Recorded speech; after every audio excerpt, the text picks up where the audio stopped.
The Opium Wars. When Britain went to war to protect the drug trade, 1839–1860. In the early 19th century, the Qing dynasty of China stood as the wealthiest and most productive empire on earth. Its silk, tea, porcelain, and luxury goods were in immense demand across Europe, particularly in Britain. However, China required little from Britain in return, insisting on payment in silver.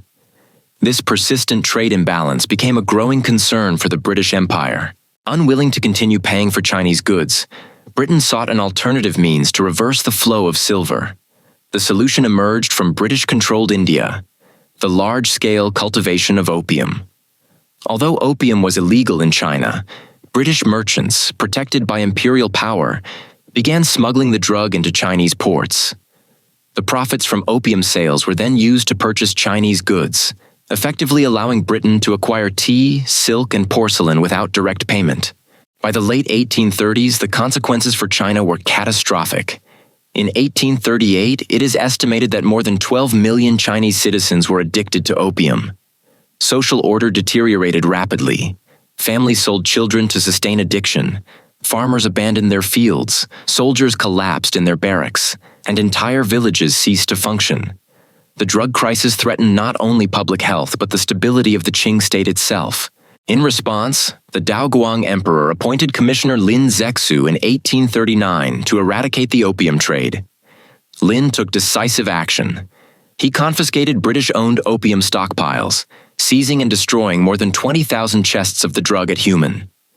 He also authored a now-famous letter addressed to Queen Victoria, appealing to moral reason and urging Britain to end the poisoning of China. Britain's response was not reform, but war. Armed with modern warships, iron-plated vessels, advanced artillery, and rockets, British forces launched a military campaign against China. What followed was less a conventional war than a punitive expedition. From 1840 to 1842, British forces bombarded coastal cities, burned ports, destroyed Chinese fleets, and overwhelmed Qing defenses, which relied largely on outdated weapons and poorly equipped troops. Weapons and poorly equipped troops. The conflict ended with China's defeat and the signing of the Treaty of Nanjing in 1842. Under its terms, China was forced to pay millions in indemnities, open multiple ports to British trade, grant extraterritorial rights to British citizens, and cede the island of Hong Kong to Britain. While the treaty did not explicitly legalize opium, the drug trade soon became effectively protected under British power and influence. The humiliation did not end there. In 1856, Britain returned, this time allied with France, in what became known as the Second Opium War.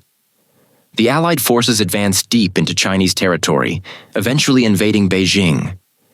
In 1860, they looted and burned the Old Summer Palace, Yuanming Yuan, one of Asia's greatest cultural and architectural treasures, reducing it to ashes. The Opium Wars ushered in the era China would later remember as the Century of Humiliation. They left the Qing Empire gravely damaged, its economy strained, its military outmatched, and its political authority eroded, fueling internal uprisings and bringing the state close to disintegration. In their aftermath, foreign powers forced unequal treaties on China, seized spheres of influence, and steadily weakened Chinese sovereignty for generations.